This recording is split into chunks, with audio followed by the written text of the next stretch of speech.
Today's episode is brought to you by Audible. Y'all know that Michelle Obama's new book, Becoming, was released last week, and it's already #1 across all the bestseller lists. And I actually just downloaded the audiobook, which is voiced by Auntie Michelle herself. You too can download your copy of Becoming by Michelle Obama today, because Audible is offering my listeners a free audiobook with a 30-day trial membership. Just go to audibletrial.com/unicorns talk and search for your favorite titles among the unmatched selection of audio programs. Download the title for free and start listening now. Go to audibletrial.com/unicorns talk to get your free audiobook today. Welcome to Unicorns Talk Podcast, your weekly girl talk about Black women, our healing, and manifestation. My name is Latrice Sampson Richards, your life enhancement coach, and together we're going to live, laugh, and learn to love all of life's little messes.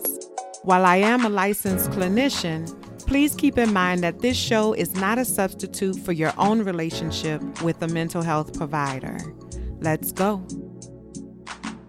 Hey, y'all. Thank you so much for tuning in to episode 53 of Unicorns Talk Podcast. My name is Latrice Sampson Richards, and it is officially holiday season. Tomorrow is Thanksgiving. The holidays is one of my favorite times of the year. The only thing that I hate about holiday time is the cold, which is going to be extra, extra unpleasant this year because, as you all know, I am in Germany, and it is predicted to be one of the coldest winters in a long while. And so I am definitely not looking forward to that. Despite the cold, I have been trying to get out more and explore a bit more, and it's been pretty good so far. I found somebody to retwist my hair for me because y'all know anytime you move to a new place, one of the most important things that you have to think about is whether or not you're going to be able to get your hair done, you know? So I did get some recommendations from some of the staff members at work, and I reached out to this beautiful, beautiful spirit named Vina. Hey, Vina. And she sat up there and she got my whole scalp situated. You know, listen, I could not even see my scalp. That's how much I needed my hair done. It was rough, y'all. It was real rough. And so I'm really glad that I got a chance to meet her because I am very particular about who gets to put their hands in my head. But she did a really good job and we hit it off immediately. She even invited me over to spend Thanksgiving with her and her family. So that way I'm not going to have to spend Turkey Day all by myself. And so I'm really looking forward to that. I'm looking forward to getting to know her family and her kids and things like that. And so anyway, I also made my way to a store called Real, which is spelled real, but it's called Real. And it's kind of like the German version of Walmart. And so it's not affiliated with Walmart in any way, but it's kind of like their one-stop shopping store here in Germany. And like basically it has everything, you know. This store though, it's very different from Walmart because there were no butt cracks hanging out. You know what I'm saying? They had more than one checkout lane open at a time. The store, it looked clean. It felt clean, and the quality of the products that they had were very good, you know. So I really liked Real, but what I really don't like is these gas prices. When I pulled up to the gas station, let me tell you, I got excited at first because the price that was listed, like on the marquee, the price was listed at like 135 or 140 or something like that. But what I didn't realize was that the prices were per liter. Okay. And that 1 gallon is almost like 4 liters. And so when the attendant started pumping the gas, it got up to like 38 euro in like not even 30 seconds. It was crazy, y'all. Like I was tripped out for real. So I had to hurry up and tell him to stop because I only had like 37 euro on me at the time because I wasn't expecting, I'm still figuring out the whole euro situation and with that translation. I'm still figuring out the whole euro situation and with that transition from euro to dollars looks like, So I didn't have that much euro on me at the time, but I was able to use my credit card to pay for it. But still, I paid 38 euro and some change, and that only gave me like a half a tank of gas. So I was like, damn, yeah. Like, what else? I mean, damn. But I am glad that I'm finally able to like start getting out there and getting out of the house and exploring Germany a little bit more. I plan to go on a couple trips while I'm out here. Also, I'm definitely going to Amsterdam. Like, I can't come to Europe and not go to Amsterdam, please. Definitely going to go to London. Maybe going to spend New Year's in London. We're going to see what happens, because why not? Why not spend the holidays in London, New Year's in London. I'm going to be participating in a roundtable Q&A on Sunday, December 2nd at 8 p.m. Central European Time, which is about 2 p.m. Eastern Standard Time and 1 p.m. Central Standard Time. And the topic is going to be my life living abroad as an expat. And so I'm going to be joined by 3 other individuals who also live abroad or have lived abroad for several years. And we're going to be talking about how our lives have changed since we moved abroad. I told y'all this is something that I feel very passionate about. I think more Black people need to get out there and see what's out there in the world. And it's going to be taking place inside of a free Facebook group called Black Expats All Over the World. I told y'all about this group last week. If you are interested in, like, if you currently live abroad or you're interested in living abroad, interested in traveling abroad, this is a great group for you to participate in. It's full of resources and information on how you can get opportunities to take you abroad and to pay you and to pay for your living expenses and everything like that. So y'all make sure you check it out, and I hope to see you there. Okay. If you haven't already, make sure that you rate, comment, and subscribe on Apple Podcasts or anywhere that you're listening right now. You can use the hashtag Unicorns Talk Pod across all of your social media to let me know that you're listening, and make sure that you share it in your stories or whatever. Share it on your timeline. I be looking for y'all, and I appreciate y'all when y'all share and let me and let everybody else know that you're listening. All right. So, as y'all already know, I travel a lot with my job. Like my 9 to 5 job, I travel a lot. And when I first started doing this work, I was a single woman. I didn't really have any real attachments. And I ended up meeting my husband in the process while I was on an assignment in Cuba. And so we have been physically separated from each other for a large portion of our relationship because of my work, which can be very challenging at times. And so when I was in Atlanta for a pod connection, I bumped into Rhayne Coleman, who is the host of the Carefree Black Nerd podcast over there at BYNK Radio. Shout out to BYNK.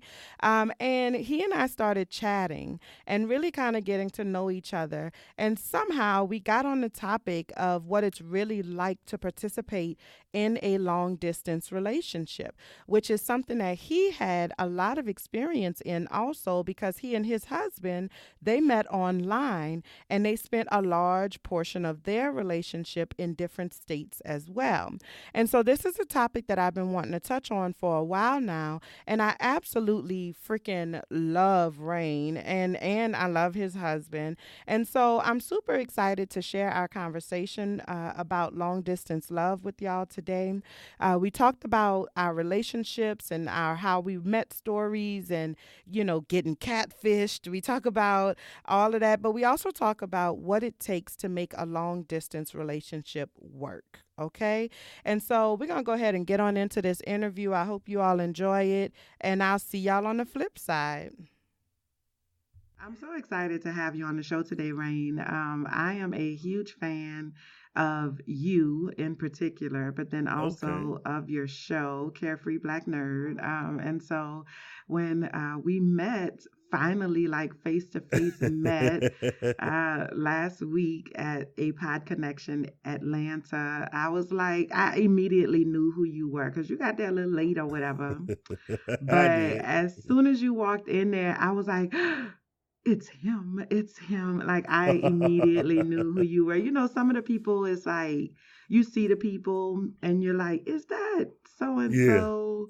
That might be. And then you always, I don't know about you, but I always remember people from like by their podcast. You know, so I'm Okay, yeah. like, when I saw you, I was like, it's Carefree Black Nerd. Oh my God! Like I got really excited. So I'm so happy that we were able to connect and you know, really kind of just I think all of the shit that was in my head, you was already like my friend in my head. Like I knew Oh, that you were somebody I wanted to get to know. And so I'm glad that it actually manifested in real life and the chemistry was there and you were excited. Oh, I feel like you were excited to see yes, no, me. absolutely. Yeah. Yeah. Well, so Yes. welcome to Unicorns Talk podcast. We're so happy to have you. Well, thank you. Thank you for having me. I'm excited. Yes. Absolutely. You got a little baritone in your voice. You know, I like that. Sometimes. No, yeah. So, Rhayne Coleman, everybody, is the host of Carefree Black Nerd, which is, listen, it's a really, really good show. And you pump out content like it is nobody's business. I'm just like, how is this Negro making so many episodes? Like, I'm just trying to get one episode done a week. And you doing like at one point in time, you were doing like 3 or 4 episodes a week. So hmm it's Carefree Black Nerd. Tell us about it. Yes, well, it started from my love of comics. As simple as I can make it. I worked in a factory for about 7, 8 years, and during that time, started listening to podcasts. And I'm a big nerd. I decided to reach out to my roots, get back into comics and animation and anime and action figures, all that stuff as an adult, which that helped me with a little bit of depression and whatnot. Um, so when I found out what a podcast was, I did like what most people do. You find out, what do you like? If you like cars, podcasts about cars. If you like, hair, podcasts about hair. And so I looked for podcasts about comic books. And I found so many. I was blessed to be able to get through them 8 to 12 hour shifts listening to a lot of good shows. But what I found was no one spoke to me. And there is a saying or a quote, and I'm going to butcher whoever said it, but, write the book you want to read, make the movie you want to see. I had to make the podcast I wanted to listen to because I was listening to a group of white people, and the race is important because they have a phenomenal show. I tuned in every week, but they would say things that I felt were very not insensitive. They said things that I feel like shouldn't have been said. Right. And in this climate of superhero movies and TV shows and this and that, and everything is changed and everything is about money, a lot of the things that were said were in reference to race bending or gender bending characters. And there was one instance in particular where anyone who's familiar with the Flash from DC, he's Wally West, Barry Allen, pretty much a cisgendered white heterosexual male. That's who he is, and that's fine. They spoke about this character, the Flash. They never used his name. They said the Flash, and they spoke about him for 4 weeks straight, so about a month. It wasn't until that last episode that they mentioned that he was a black person. I had no idea there was a black version of this character. The Now, Flash? yes. Wally West, I believe, there's like an alternate timeline, or he got rebooted some kind of way. He's a black, and he looks black. This ain't no old school. Let me just draw a white man and put brown skin. This is a black looking character with black hair, all that. And I didn't fault them because they don't have my lived in experience. So for them, that might not even be a factor. But what I said was, how do you not mention this man's race when comic books are a sea of whiteness? You can Yeah. go to any store and see a sea of white. Now, these are still good books, but you could be speaking to someone like again, for that whole month, I had no idea they were talking about a black person. that would have made me go out and at least go look at the book, go pick up an issue. So that right then I said, no, I have to do this, because if I'm listening to them for a month, didn't know this guy was black, how many other people are just enjoying the conversation, but could stand to, what other characters were black or Mexican or Asian that I don't know about. So that was my kind of aha moment, that you need to just do this. You can't sit by and just be a spectator. You have to throw your voice in the ring. You have to contribute, because this is something I'm passionate about. Yeah, so that's Carefree Black Nerd. I love it. I love it. And listen, I've talked about you. My audience is familiar with you because Oh. I have talked about you on my show before. When we was getting ready to go to Wakanda, you know what I'm saying? Yes, when yes, when yes. everybody was when we was getting ready to go to Wakanda, I was listening to Black Married Fly, and Treb was like, if y'all trying to go to Wakanda, shout out to Black Married Fly podcast. They're on a little hiatus right now, but they gonna come back. You know what I'm saying? We hoping, we hoping. We miss y'all. Fingers Y'all need to crossed. come on back. But shout out to Treb and Candace of Black Married Fly podcast. But anyway, Treb was like, Rhayne Coleman has got, all of your Wakanda history that you need. And I was like, well, let me see, let me check this out, because I love comic book movies. Like, I absolutely love comic book movies. And most people would not like believe that about me, but I am a Marvel girl. Now, I don't Okay. read comic books. That's just not my thing. You know what I'm saying? But a comic book movie, I really thoroughly enjoy those. And I think Marvel does the best. And so I was excited, just like every other black person in the world. I was excited about going to Wakanda, but it wasn't just because he was black. It was a myriad of things. It was like, he's black, he's fucking amazing. He's in Africa, and it's a Marvel movie. Like, I Right, was right. I was really, really excited about that.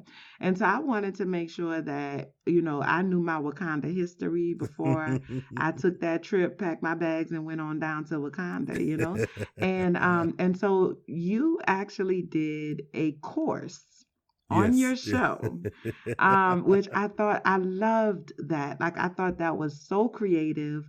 It was very inventive, and it was engaging. And I really loved it. But you did a Wakanda 101, I think it was called, course Hmm. on your show, and it was like 3 or 4 weeks long, and you really taught us about Wakanda. And so when I was watching the movie, I felt like things made a lot more sense to me, because I was like I understood his relationship with Nakia, like, from, because that was like the opening scene Yeah. was him, getting choked up about like seeing her again, and he froze, and that was a whole thing that he froze. And so because I took, the Wakanda 101 course from the Carefree Black Nerd in this bitch, Yeah. I was prepared, and I understood why that was a thing, like I knew their history, I knew what that was. And so I really thoroughly enjoyed it, and I've been a big fan of yours ever since then. And then you did an episode, a guest appearance on Black Married Fly, Oh yeah. with you and your husband. Yeah, yeah. And that's when I was like, oh my God. Like, that's when I feel like I really fell in love with you. You know what I'm saying? Because y'all are just Okay. so freaking cute. Like, I told you, I need to meet your husband. So, hey, Mr. Coleman, what y'all, he took your last name or what? What's the Yes, deal? yes, Yes? he did. Okay, so hey, Mr. Coleman, the other Mr. Coleman, how you doing or whatever? And so I already told you I need to get a hug or something in this lifetime. Yes, I just yes. need to borrow him for a few minutes, because I just need to experience his presence, because he was amazing. It really made me fall in love with you. You're like a teddy bear, Oh. and I love a teddy bear. Let me tell you, I love a teddy bear. And so anyway, so today we're going to be talking about long distance love. And the way that we got on this topic was because at a pod connection last weekend, you and I were talking about the experience of being in a long distance relationship. You know, my Yeah. husband and I were in a long distance relationship for a really long time, and periodically we go into bouts of long distance. Like I'm going to Germany this weekend. I'm going to be in Germany for several months. And so while I'm there, you know, it's a long distance relationship, and that shit is very Hmm. difficult, but it is doable. And you were saying that you and your husband had gone through a period of being long distance, because I know that y'all met online, yeah. Yes, yes, we did. Sure did. So talk to us about your story. How did you and your husband meet, and how did you know he was the one? Oh, well, we did meet online, but we met because I was living in the Midwest and I knew I was going to relocate to Dallas. Now, the job I had, they had positions open down here, but they were also dragging their feet about getting me into those positions. So for me, it was kind of happenstance. Like it's somebody who I found attractive and we got to talking and I pursued him and it was a pretty, good courtship or whatnot because we are where we are today. But I would come and visit like every month or every other month. And really was the conversation that got me. And I can speak on his behalf and say it was that as well. Now, he may have other things to add, but for the most part, the conversation and consistency was there. And I will say, and as corny, cheesy, or as, generic as it sounds, communication has been the thing that has held us together. You know, it's not corny at all, to be honest. It's not corny at all. It's real. Communication is a huge, huge part of existing in a long distance relationship. Hmm. Because if the communication is not there, and if both parties are not open to engaging in that communication the way that it really needs to be engaged upon, then it's going to be a problem. Like that's given. It's going to be a problem if everybody involved is not doing what they need to do to participate in terms of like communicating more effectively. You know what I'm saying? Yeah. So, Hmm. because even like with me and my husband, like the communication has absolutely been the thing that I think has saved us, that has Hmm. been allowed us to be able to continue because the shit is hard, you know? And so being able to communicate about things, not just when we are long distance, but also when we face to face, you know, like Yeah. Yeah. when we're finally in the same space together, being able to maintain that communication is extremely, extremely important. So I agree with you 100%. And I'll tell you this. I dated before him and I was also going to school. So I was working, I was going to school, and I was dating here and there. And what I told myself was, I said, okay, well, you can date and hang out with people, but I'm not going to pursue a relationship until I get my degree. Well, I still don't have that degree and I'm married. So Right. there's that. Okay. So a little bit of backstory. I lived in Atlanta for a while and then I got a position in Michigan, where I was from, and so I moved back, and my mom was there, so that was good. That was the part that kind of made me happy being there. But outside of my mom, I really was not in a good space. That's how I turned to comic books and podcasting and stuff because I was so separate from where I was physically. I had no Yeah. friends. Like I knew people and there were a few people from high school who were there who I could talk to, but for the most part it was me going to work, me spending time with my mom. About twice a year I go to DC. I would go back to Atlanta. I would visit different places, but in Michigan I didn't feel fulfilled. And within dating, I told myself I could stay here a little while longer, but if I can't get a transfer to go somewhere else, I need to start making moves in my own life because I'm not happy here. My mother was the thing that kept me there for so long. When you date, I don't see the problem in dating 4, 5, 6 people at one time because that's just what it is. You date, figure out what works for you and what doesn't. But there is a certain feeling that you get when you're really into someone and you're not just spending time with somebody who you like. And I said, if I don't get that feeling again, then this isn't the person I'm going to date. And I got that from my husband just with conversation. And then when we met in person, it was the same thing. It was like, dang, this is a consistent feeling. You're the same person who you were when we talked on that phone, when we did that FaceTime call. Like, you're the same person. So that's kind of what sold me, like, for real. You know, and you bring up a really, I think a really good point. I was going to say interesting, but I mean, it is interesting, but it's just a good point that people, I think, overlook. A lot of people are not taking online, like really the whole online world seriously. Like I hear people say Mm-hmm. all the time, Facebook not real. And I'm like, girl, yes it is. Facebook is very real. You know, like don't get it twisted. Facebook is a real thing. Even if somebody is lying on their Facebook page, it tells you about who they are. You know what I'm Yeah, saying? Like the yeah. fact that Mm-hmm. they feel like they need to lie, that tells you a lot about who that person is. And so online, the world of online, everything, dating, counseling, like just everything is moving into an online space. And it is a very viable option when it comes to dating and being able to maintain connections with people and things like that. Like if you ever look at your Facebook page, I have people across every single chapter of my life on my Facebook page. Mm-hmm. And even though we don't communicate on a regular basis, Facebook allows us to be able to maintain a connection with Right, each right, other. You know what right. I'm saying? Mm-hmm. And Mm-hmm. that's what the world of online life does for us, right? So when it Yeah. comes to being in a relationship, a romantic relationship, it is very, very possible to forge a real life connection online. It's Yeah. possible to do that because I firmly believe that you don't have to be in the same space with an energy or a spirit in order to feel it Mm-hmm. and Mm-hmm. to know that it's real.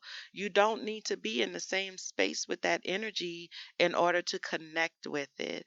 And so, but you have to be prepared, like you have to be open to the idea of it. You know what I'm saying? And so I think, um, in the world of catfishing and stuff like that, people are Yeah. afraid to try those kinds of things. Did you ever got catfish before? Absolutely, yes. That has yeah, OMG. that is that it but that's just like a side effect of the business. Like, having sex you could potentially get pregnant, or God Oh, that forbid was get deep. an STD. So it's like you have to assess your risk. I can't It can be frustrating, but I'll say this: online, and then adding in that extra element of being an LGBTQ member online, because our spaces are similar, but different from heterosexual spaces like Tinder Right, and right. whatnot. But yeah, you'll get those people who there, and like you said, there's an energy because even the words you put on your screen gives off something. And when you get this niggas ain't shit and you hoes ain't reading this shit no way and fuck this and fuck, and it's like no matter how hurt you've been, you can't, if you going into it with that mask of pain on, or that, excuse me, with that be it the truth of pain, and that's the thing you're putting forward, that's unappealing.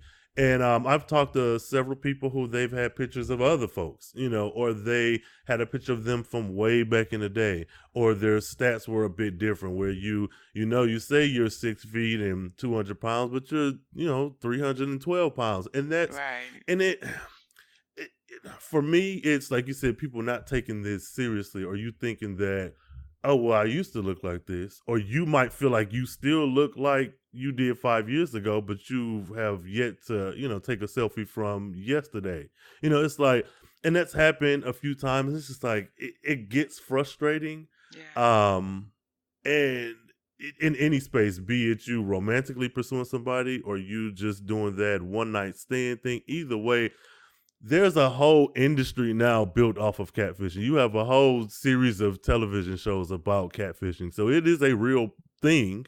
It is a real problem. But I've I've met people out in public and they have looked very different. They've looked like maybe they are a cousin to the picture that they sent, or a distant relative, because it's like I can see a little bit of Timmy in Not a there, but cousin. you ain't. Look, they might have the same great grandma or something, but this ain't it. You ain't this person, and it's just sometimes it's malicious. Sometimes, as we've seen, if anyone who's seen the Catfish show, sometimes it is you have these insecurities or this pain or this mask you're trying to uh wear for the public and hoping that no one will call you out. And it's like I'll be quick to do it, like, no, this ain't you. Who is this? Who is this in this picture? And I'll pull it up and like, who is this? Yeah, Like, you bring up a really good point though, how like people, especially when you're not just online dating, but online dating is a form of long distance dating, right? mm-hmm. And so,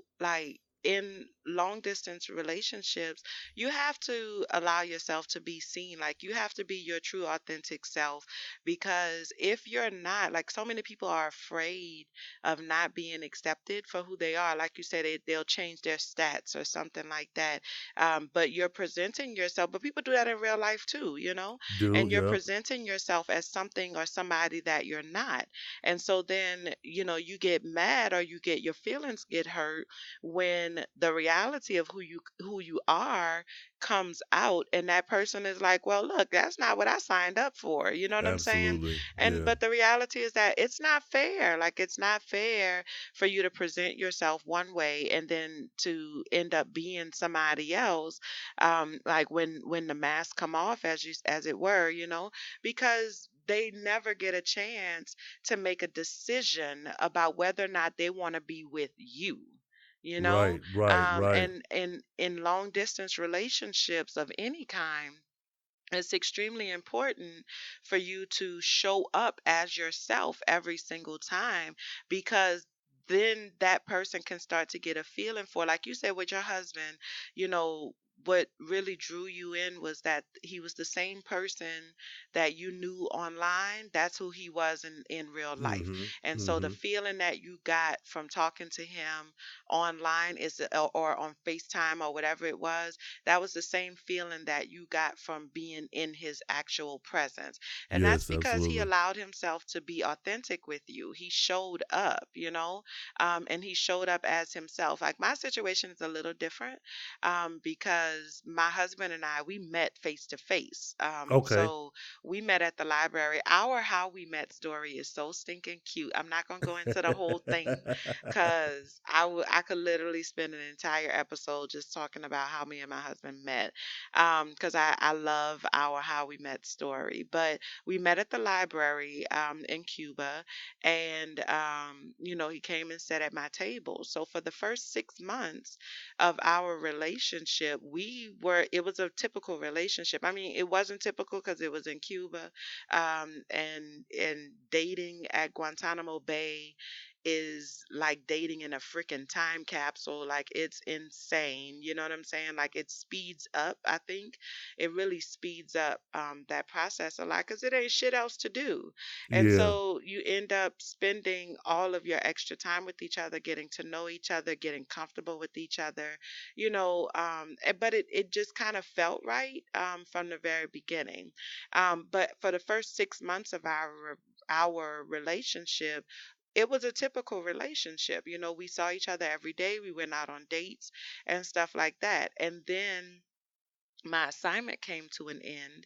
And that's when, for the first time, we became a long distance relationship. Mm-hmm. And so Mm-hmm. the adjustment to that was extremely difficult. But like I said, um, it, we had already built a foundation, Yeah. because we had spent 6 months together, Mm-hmm. so Mm-hmm. we knew each other and things like that. So it was really more for us, it was really more about adjusting to this new method of communicating with each other, this new method of being with each other, not seeing each other every single day, and not being able to touch each other, not being able to, kiss each other and things like that. Like, that was the biggest adjustment. And it still is. Like, for me, me because I still travel. I mean, I met my husband doing my job. You know what I'm Yeah. saying? So Right, right, I right. still travel a lot with my work. I'm going to Germany this weekend, and I'm going to be away for a while. So at this point, we've had a lot of practice in doing the long distance thing, and it's not always easy. It requires a lot of trust, and it requires both people to be committed to making the process work, right? Because one person can't hold the relationship. Like if one person feels like they're doing more, especially, I mean, in general, but especially in a long distance kind of situation, if one Yeah. person feels like they are making more effort than the other person, it's not going to work, right? Yeah, yeah, you're right. Yeah, it's not always easy. Even now, and we're in the same space, it's still work. Um, but that's a sacrifice. Not even a sacrifice. That's just a part of being with someone. Even if you're being friends with someone, you're not gonna always get along. So you gotta kind of find that balance between I'm disagreeing, but this is what it is. So yeah, because we had our disagreements when we were long distance, but we had to actively work on addressing them and making the time because we were also in two different time zones. So though it was just an hour apart, it would still, I'm working overnight, you're working in the morning. We have to talk for an hour or two early when I'm tired from getting off work and you tired from just waking up because Yeah. he's not a morning person. So it was small compromises like that in setting a schedule and doing monthly or every 3 month check-ins and just a lot of stuff that we still carried over to doing today. It's work. It is work. It's not always hard work, because the good times are good, but it's work. And I don't feel like people don't put in they don't understand that this is a business. I don't care what way you look at it. A relationship is that it is a business. It's a partnership that you have, be it with one person, two people, polyamory, be it an open situation, be it Yeah. monogamous.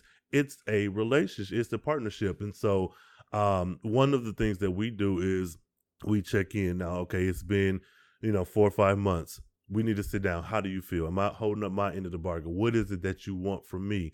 Because when we got ready to say this is official, I told him this is what I expect. I expect that we sit down and decide, because for me, what I think looks like a good relationship, only half of that might look like a good relationship to you. So we need to Yeah. find some common ground where is me holding up my end of the bargain, taking out the trash, washing dishes when you cook, filling up your gas tank, taking your car to get service. Like, is that me holding up my end of this partnership?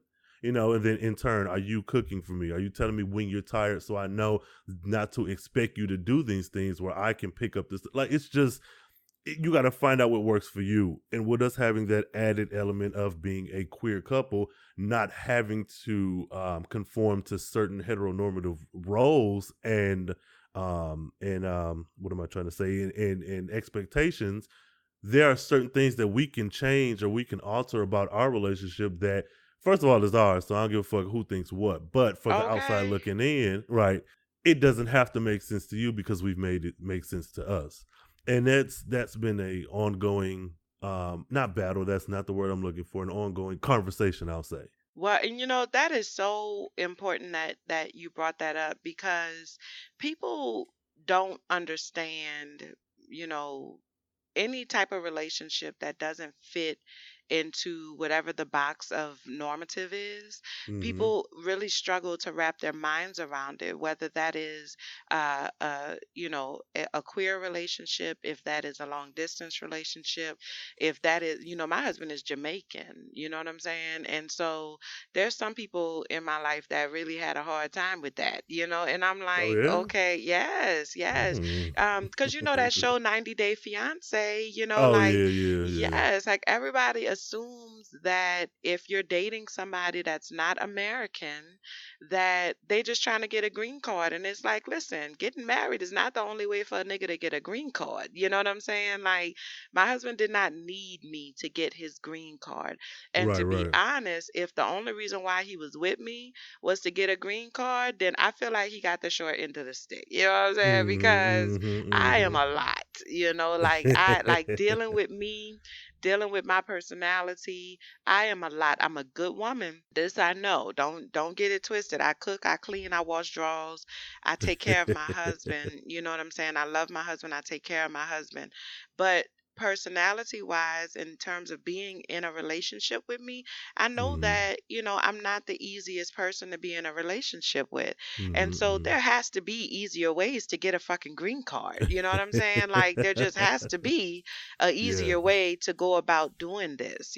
Mm-hmm. And so, but for a lot of people, that's just the first thing that they automatically go to anytime that they find out that you're dating a foreigner or a non-citizen, a non-US citizen, and they automatically assume that that person is only with you in order to get a green card. And it's like, that's bullshit. Like, first of all, I am somebody. You know what I'm saying? Right, Like right, that, right. yeah, like I am somebody. Like, what the fuck are you trying to say about me, about who I am as a person, that the only reason somebody would be with me is to get a Yes, fucking green card? that. Like, really pay attention to what you are communicating to me as my loved one. Really think about what you're saying. So anyway, so there's that. But anytime somebody participates in a relationship that really goes against the norm, then somebody gonna have something to say about it, and people always gonna have feelings about whatever your relationship is, or whatever context your relationship exists in. And so it's important that when you are in a long distance, any relationship, but in a long distance relationship in particular, that you are protective of your union, because other people are not going to take it seriously the Right. way that you take it seriously. And so you have to make sure that you establish those boundaries with the outside world. Like, this is my relationship. This is the relationship that I choose to participate in. And you need to respect that. You don't have to agree with it, but you absolutely need to respect that.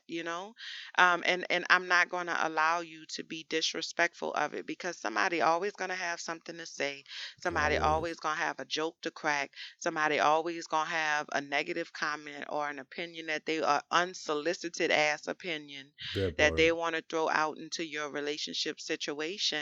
And like you said, all that really matters is if you are happy in that relationship. Find what works for you.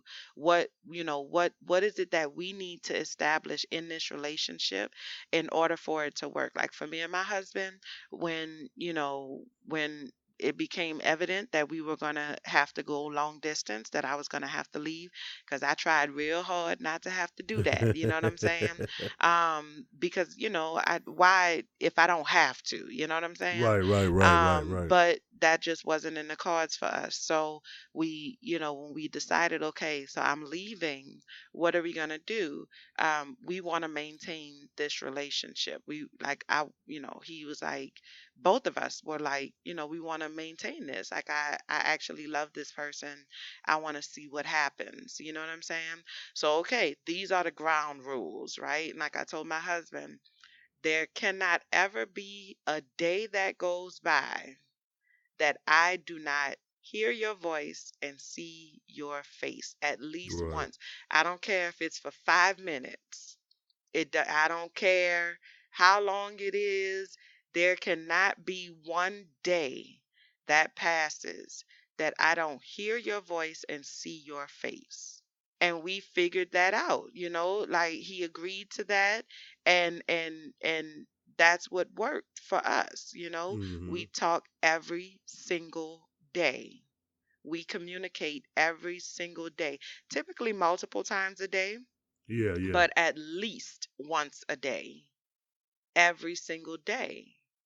That was a ground rule that we established in our relationship to help us get through the long distance thing. And we did that because I was honest with him about what it was that I needed in order to be able to participate in that relationship. You get what I'm saying? Yeah, absolutely. Yeah. Yeah. And so many people I think are not just in long distance relationships, but in relationships in general, these people is not talking to each other. They're not Which is communicating with each other wild. about the reality of what it is that they need out of these relationships. And then when things fall apart, everybody looking confused because I don't know what happened. I don't understand. Well, you didn't tell a nigga what you needed.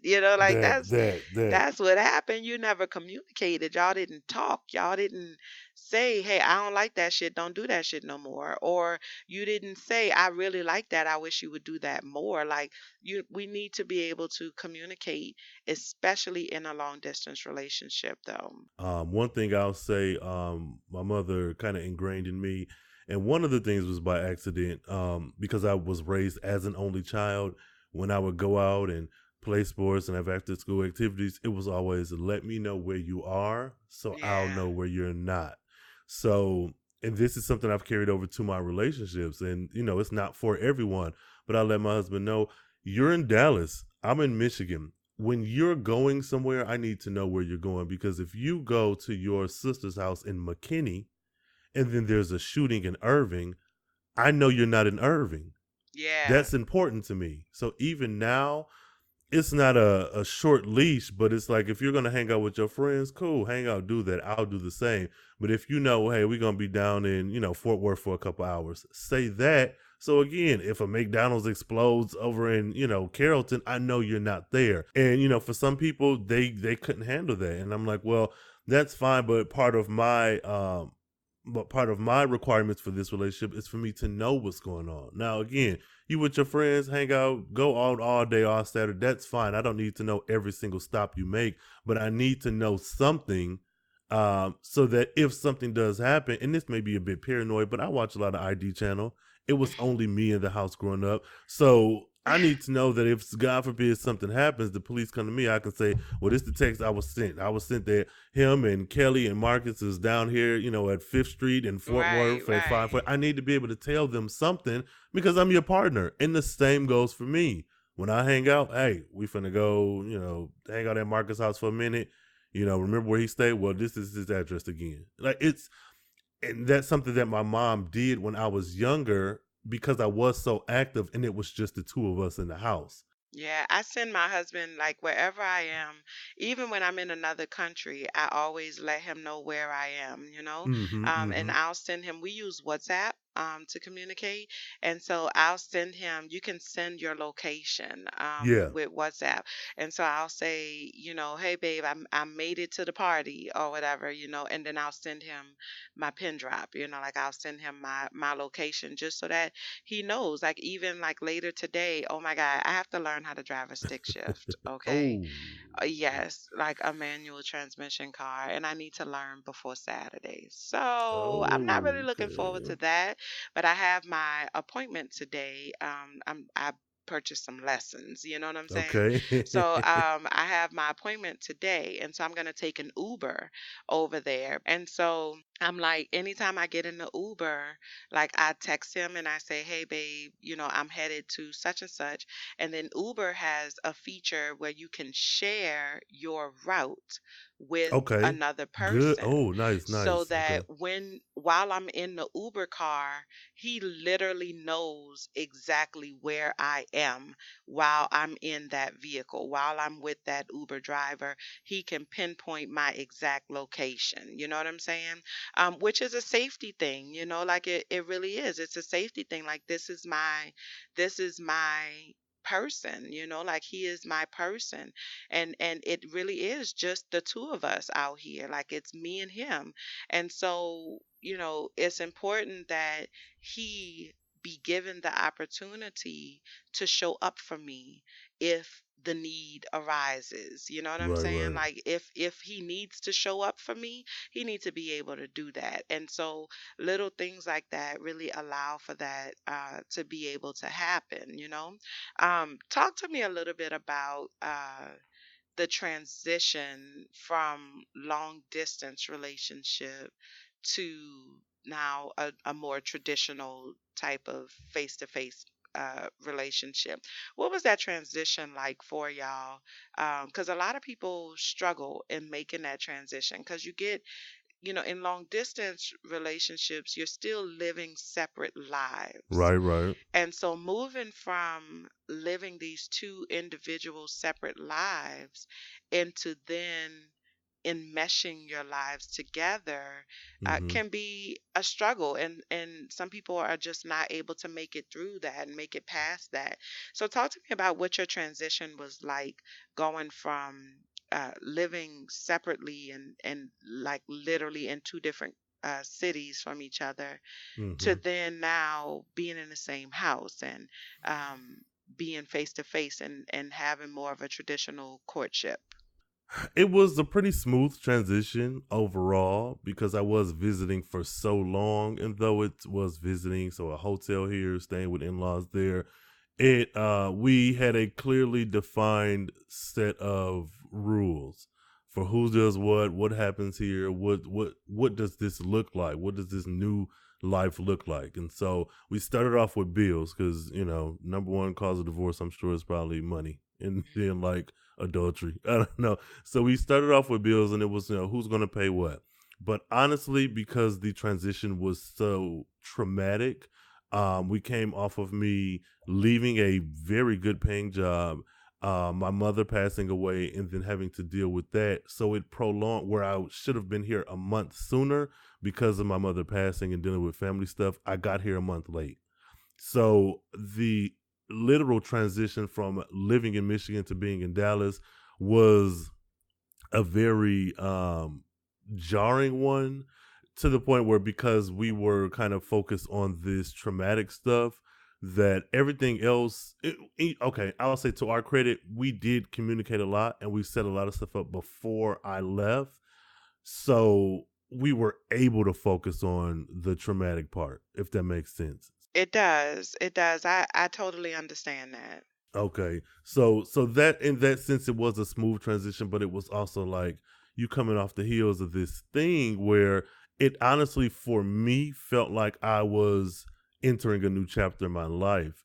He was very supportive around that time. My in-laws, because all of them do not support us, which again, I don't give a damn, but that's just the reality of it. Even those persons who were like, yeah, we ain't for this, this gay shit y'all doing, they were still like, okay, look, nigga, your mama ain't doing good. What do you need from me? And so it was a very traumatic experience moving, but it was very cathartic, I guess. It was a mix of a lot of different things, but because we had done the work prior to any health issues, Yeah. I was able to transition, and I was able to be sad. I was able to lay up in my home in Dallas and be sad for this particular reason, not sad because my mom passed and we behind on rent. My mom passed Yeah, and we yeah. arguing. It was very much like, you grieve and you deal with that, but understand that we are okay because the shit that we did before. So it started with communication. These are the bills that need to be paid. This is what I want from you when you get here. This is what you need from me. It was so, to kind of reel it back in, it was a very smooth, eventful transition. I'll say that because, yeah, I'll say eventful. Yeah. Absolutely. It makes sense. It definitely makes sense because you were already in transition in your life. And so what happens, when there's like those types of natural transitions, like, your mother passing away is never a good thing, obviously, but it is a natural transition. And so allows it opens the space for you to make other changes more naturally Mm-hmm. as well. Like I always tell anybody, anytime that there is a major change in your life, then it opens the door for natural transition. And so it sounds like that's kind of what happened, because at the time that you moved into a more traditional relationship setting, like a face to face kind of relationship situation, you were in transition in your life. You were dealing with your mother passing and things like that. So it was like everything is new. And so you made all these changes at one time, and it kind of made that transition go a little bit more smoothly. Yes, absolutely. Yeah, I definitely understand that. Not everybody has that opportunity though. And making those transitions into, or like going from being in a long distance relationship to being in a more traditional style relationship is extremely, extremely difficult for some people, because there's a lot of different things that you have to consider. Like, for example, with me and my husband, like he has his own routine, and I do Mm-hmm. too. Like I Mm-hmm. have my own routine as well. And so it took a little bit of time for us to like adjust. We live together, like we cohabitate well. So that's not even a thing. Like it's not an issue for us in terms of just cohabitating in the same space. Like we do that well, but it's those little nuances, like those little things like uh he doesn't like a lot of product on the countertop in the bathroom. Okay. And I have like three different face washes that I use. I like to keep things like compartmentalized. So I just keep putting more shit up on that countertop. And he's like, babe, you cannot put so much things on because my husband's Jamaican. You cannot put so much things up there, babe. It's too much. It's too much, babe. You know what I'm saying? Like, so like little things like that. But it's something that you don't realize, because when we're living our separate lives in the long distance kind of situation, you don't have to consider somebody else, what somebody else wants, or somebody else's needs and things like that when it comes to having shit on the bathroom counter. But and so you kind of get adjusted to doing it your way. And when you mesh with somebody, then you have to make that adjustment. I mean, it's no different than moving in with somebody for the first time, but even more so than that, like, for example, I'm a very outgoing kind of person, and my husband is just really not his thing. Yeah. And so a good night for him is us staying at home and watching movies. Like we watched movie last night, and he fall asleep on the movie. How you choose the Okay. movie and you fall asleep Okay. on the Now movie, hold up. Now, no, we ain't gonna. No, we not gonna have that because I do the same thing. So I gonna have you attacking that man because that's what I do, and I give shit for it Listen, all the time. listen, okay? But, making that transition is difficult sometimes for people, because you don't consider that you are literally used to living two completely separate lives from each other, and the relationship just kind of becomes a part of your individual life. And then when you get face to face, people have different expectations for a face to face or a more traditional type of relationship in terms of location wise. You know what I'm saying? We have different expectations. We expect to be able to spend more time with each other. We expect to be able to, do things together and to go places together, whereas before we were not able to do that. And so, really making the adjustment between continuing to live my life the way that I have grown accustomed to living it, but also making room for this real life relationship now, Right. like Mm-hmm. making space for that, making room for that, making time for that is definitely a huge part of making that transition from long distance to face. Because, I mean, I would imagine that that's the goal, right? Like, Right. what's Right. the Right. point of maintaining a long distance relationship if there's never a goal to come together? Yeah. Yeah. So anyway, well, I'm so excited. I feel like this conversation it didn't go the way I had it going in my head, but it was so much better. Like I feel like it was a really good conversation. I'm really glad that we had an opportunity to talk with each other, and to connect.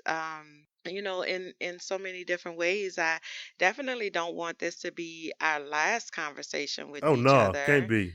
Okay, all right. I'm gonna have to get my carefree black nerd girl shit in order. You know what I'm saying? I don't know what I would be able to contribute uh, to the I'm carefree black yeah. nerd I situation. can, I can, I can. I have several things that you can contribute. Okay. I yeah, don't. That's not even a concern. Okay, I could do a character analysis or something, a little character Absolutely, breakdown or yes, whatever. I'm down for the cause. I'm yes, definitely yes. down for the cause.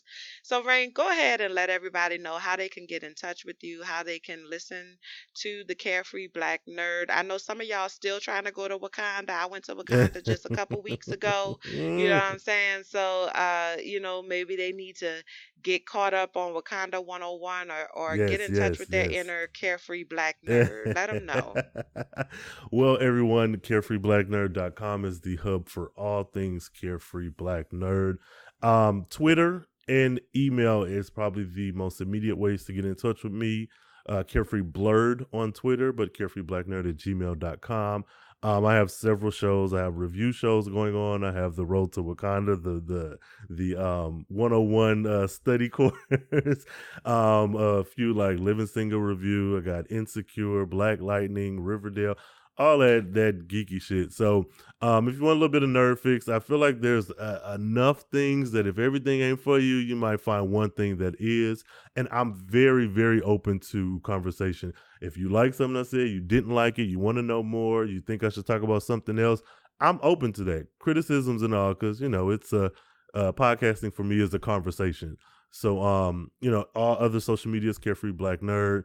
And I said just come over and see if there's something that you like. And even if you're not into nerdy stuff, you might have a friend who does like Superman or Wonder Woman or Batman or something. Just let them know and take it from there. So Yeah, and thank you. I just want to throw in there, he open to constructive criticism. Don't come around here with no bullshit. You know what I'm saying? Don't come around here with no dumb shit, talking crazy to my teddy bear, because we gonna have a problem. That Do you have any plans on going to like any of the Comic Cons or anything like that? I do. Oh God, this is a plan that's been working for the last few years, and I keep um yes and no. I had some issues with a particular all black convention that didn't come through in April, Okay. and it hasn't soured me to the idea, but for me it's a lot of planning because I for me planning is key. Even the pod connection, I bought that ticket very early on and was like, okay, I need to be there, but I have to say that I fell short in certain parts on this trip, and I don't want to go through that again. So, my plan is for 2019. Probably won't get to a convention unless it's local. It probably won't be until the fall. I would love to go to New York Comic Con Mm. next fall, but we'll see. I would My love biggest to go to a Comic Con one year. I don't know if I'm at the place where I'm like ready to do dress up and stuff, you know what I'm oh yeah. saying? But I definitely would love to have that experience. Like I feel like, um, it just I just really think it would be an awesome and amazing experience, Yeah. especially with like, one of the things that I really love about your show, is, and I told you this when we met in Atlanta, one of the things that I really love about your show is that it is so unapologetic, and you're just like, listen, I am a big ass black ass gay ass nerd, and y'all just gonna fucking get over it, you know what I'm saying? And like, that I really appreciate that about you, because you are living your truth, and whoever has a problem with that, that's their problem. yeah, And absolutely. not everybody is able to do that. Not everybody is able to feel that comfortable in their skin, because you cross so many different intersections. You know what I'm saying? Like, talk about intersectionality. I'm talking about, Rhayne Coleman is doing big things out here in these streets. Trying, And so trying. there's so many pieces and so many facets to who you are, and you own each and every one of them, and you take responsibility for each and every one of them. And you're not forceful in forcing other people to accept who you are, but you are very unapologetic about that. And I love that about you, Oh, because you create, or you allow people like yourself to have a voice. I mean, people enjoy your show, because people oh, enjoy your perspective and your point of view. And so I really appreciate that about you. And I'm so happy that we had an opportunity to connect. And you're not really ever gonna get rid of me, Rain. You just need to, like, prepare good. yourself for that. You know what I'm saying? Because I ain't going no motherfucking where. Okay. I'm gonna be here, you know what I'm saying? And once I get my life in order, I'm gonna definitely head on down to Dallas, and we're gonna do some things down there. But I feel like this is something that's gonna be around for a little while. Yes, yes, absolutely. And I have to say I do appreciate you because I mean, as a solo podcaster, I imagine sometimes it's just talking into the ether, and you never really truly know until you get those small, maybe a tweet here, a message there that yeah, I've been listening and I like this, I like that. I didn't really care for like it's sometimes it can be a bit lonely, but I do appreciate it honestly because it's been a wild ride, and so come on. Yeah, yeah, and we're gonna do this thing. We're gonna do this thing. We're gonna grow this thing, and maybe, now this is a big maybe, but we're gonna put this out into the atmosphere. Come on, Maybe in 2020 we can go to the Comic Con together, and we're gonna let's do dress it. up. We're gonna do a joint costume. You know what I'm Okay, saying? that's Yeah. look. I'm for it. Let's do Let's it. put that out into the Let's atmosphere. We're gonna make come that on. happen. That's my see, you feed my inner black nerd girl, like, Okay, I would love that. Like, I would be so excited. I would be look, so I'm down. excited about that. So, all right, Rain. Well, thank you again, for coming on the show, and I love you, boo. Love you too, and thank you so much for having me. Thank the listeners for letting me come on and talk some shit to y'all. And yeah, you're more than welcome to come on the Carefree Black Nerd. Any program that you choose, or if you want me to come up with something, that's fine. You are more than welcome anytime. I'm down for the cause. I'm down for the cause. Good deal. Isn't Rain just so awesome and amazing?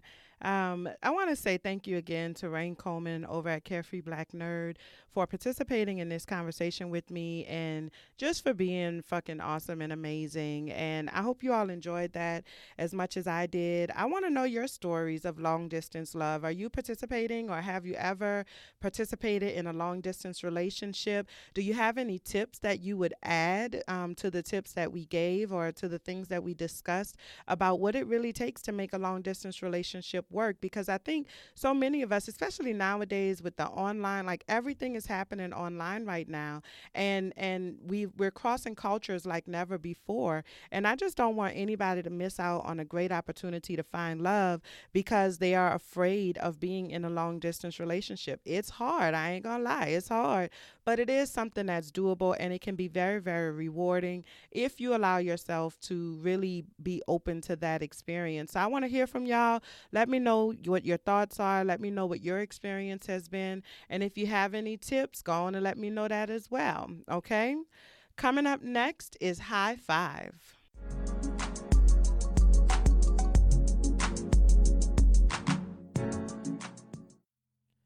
Today's high five goes to everybody, every single one of y'all, male, female, black, white, brown. I don't give a shit what it is. All of y'all that's in them kitchens, tearing down on them pots right now. I just want to give a high five to each and every one of y'all for every sweet potato pie, every collard green, every turkey, every rum punch. Hey, Desiree. I want to give a shout out to every pan of mac and cheese, every pan of everything that we are thankful for this this Thanksgiving. I want to give a high five to everybody who's in there putting it together for your family to be able to love on each other and to be able to express thanks for each other. And, I just thank you. I thank you. I give you a high five. I love all of y'all, and I wish y'all a happy Thanksgiving.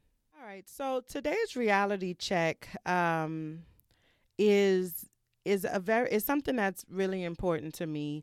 It's just something that I kind of have been thinking about over the last week or so. Last week, the news broke that Kim Porter had suddenly passed away at the age of 47 in her home in California.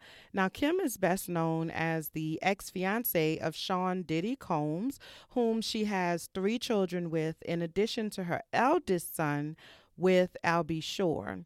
For the general public, this is as much as we have ever really known about her, or at least that's all I really knew about her. And to be honest, I didn't even know she had a child with Albie Shore. All I knew was her connection to Puff Daddy, right? However, since the news of her passing, there have been countless expressions of who she was as a person from the people that she was actually connected to in real life. Janelle Monáe talked about how warm her spirit was and how Kim's kindness and willingness to share her network helped her to launch her music career. Kamora Lee Simmons detailed how this shining beacon of light, as she said, touched her life and the lives of her children over the years. And Diddy himself says that he has and always will love her with everything in him.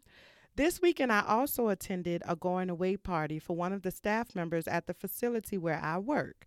The entire staff showed up just to make sure that this man knew how much they loved and appreciated him. People were literally in tears talking about how special he is and how special he makes everyone else around him feel just by virtue of his existence. As I sat back and took it all in, I began to think about what people would say about me when I'm gone, whether that is leaving one job for another, moving from one place to another, or leaving one form for another. What will people say about who Latrice Sampson Richards was and is? Some of us spend a great deal of time trying to convince ourselves that we don't need anybody and that we don't care what anyone has to say about us. And so as a result, we close ourselves off to the relationships and the connections that are intended to enrich our lives and the lives of every single person that we come into contact with. The similarity between Kim Porter and the staff member who's PCSing is their willingness to be seen unapologetically and the decision that they made at some point in their life to connect genuinely to those around them. Now listen, I understand that this will be a lot more difficult for some of us than others. For some, life has taught you that to show yourself is to open yourself up to hurt and to make yourself susceptible to the manipulation of those who mean you no good. And I get that. But reality check. Today is another day. Today, you get to choose to live life on your own terms. And you have the support and the wisdom of lessons learned to guide you along the way. How do you want to be remembered? That's all the show that I have for y'all today. Make sure that you join my free Facebook group, Trust Village, a safe space for healing and manifestation. Trust Village is an awesome and beautiful place, and I love it. And shout out to all my villagers out there. Make sure that you follow me across all of the social media at Unicorns Talk Pod on Facebook, Instagram, and Twitter. And visit the website, latricesampsonrichards.com/Unicorns Talk Pod. Shoot me an email at unicornstalkpod@gmail.com if you have something that you want me to talk about specifically, or if you have a question and you just want some feedback on it, okay? That's all I got for y'all today. I love y'all, and I appreciate y'all. And until next time, be well. Bye, y'all.